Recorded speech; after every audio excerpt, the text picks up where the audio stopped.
Hola, buenos días. Soy Loli Blanco, trabajadora social de Amires, y estoy con mi compañera Judith, que os vamos a exponer la Ley 6/2000, pero haciendo mención específicamente a la parte de discapacidad visual.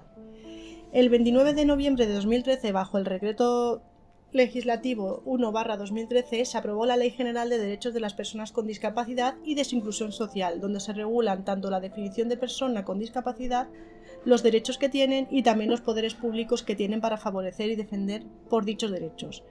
En la actualidad, 9 años después de la aprobación de dicha ley, el BOE publicó a 1 de abril de 2022 la ley que hemos mencionado anteriormente, 6/2000, de 31 de marzo, de modificación del texto refundido de la ley anterior, donde se establece y regula la accesibilidad cognitiva y sus condiciones de exigencia y aplicación.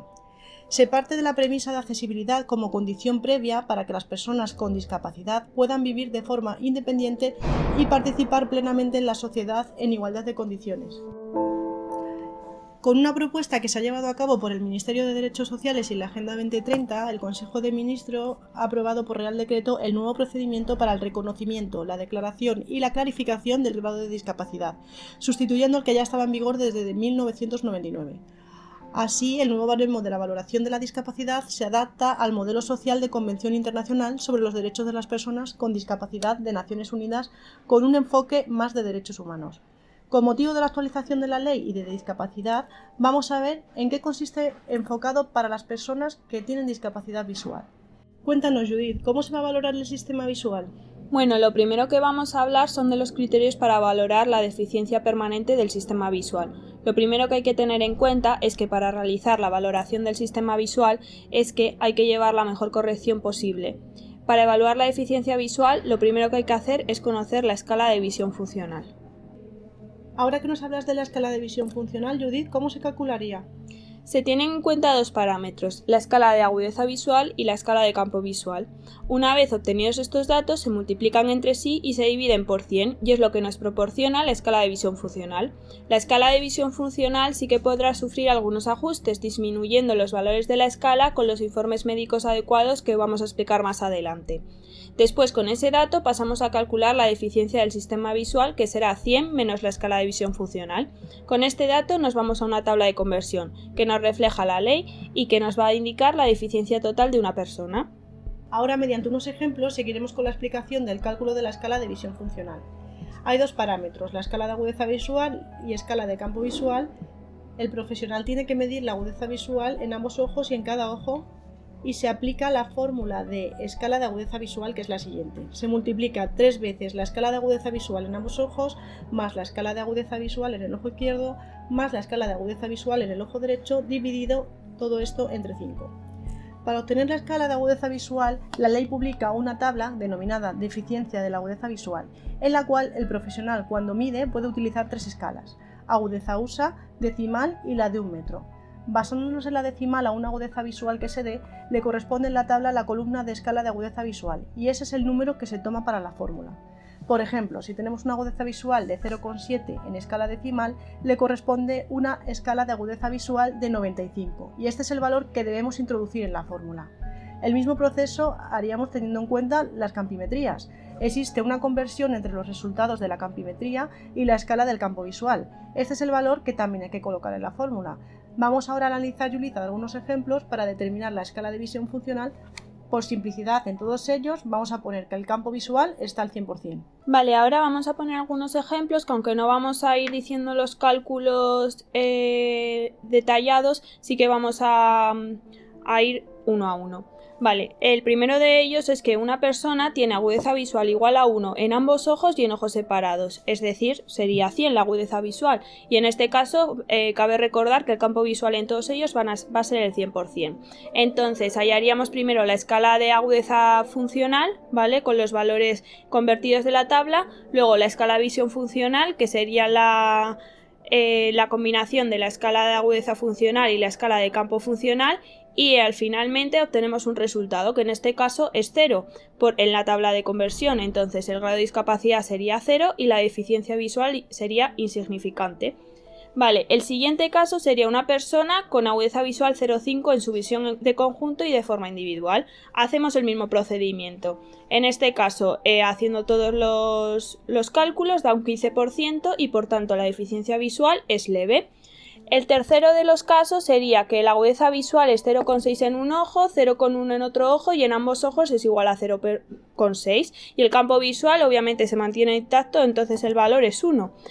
Haciendo otra vez los cálculos, repitiendo el mismo procedimiento, obtenemos un 20%. 20% que se convierte y se dice que tiene una deficiencia visual leve. Y ya por último, para que quede un poco más claro, vamos a tener una persona con agudeza visual 0,2 en ambos ojos y en el ojo derecho 0,2 y en el ojo izquierdo 0,1 de forma individual. El campo visual en este caso también perfecto. Hacemos los diferentes cálculos y sí que nos da un 40%. Entonces vamos a una tablita que nos da la ley y pone que la deficiencia visual en este caso que le pertenece es la moderada. Como hemos mencionado anteriormente sobre las reglas adicionales que explica la ley, ¿cuáles serían estas? Vale, hay varias reglas, ¿vale? Y son necesarias algunas reglas adicionales para evitar algunos cálculos pues poco realistas. Vamos a ver 3. La primera de ellas es que si alguna de las escalas, tanto la de agudeza visual como la de campo visual, superan el 100%, el valor que se toma para el cálculo es 100.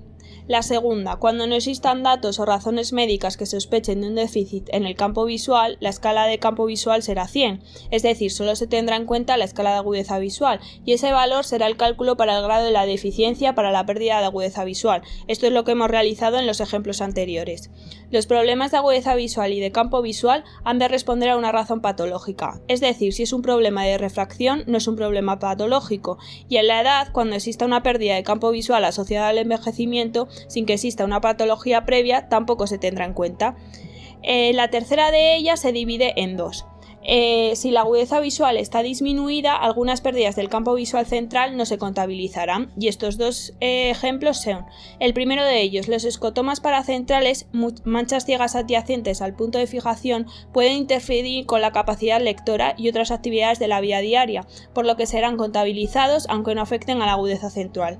Podríamos evaluarlo como un déficit campimétrico menor a un cuadrante.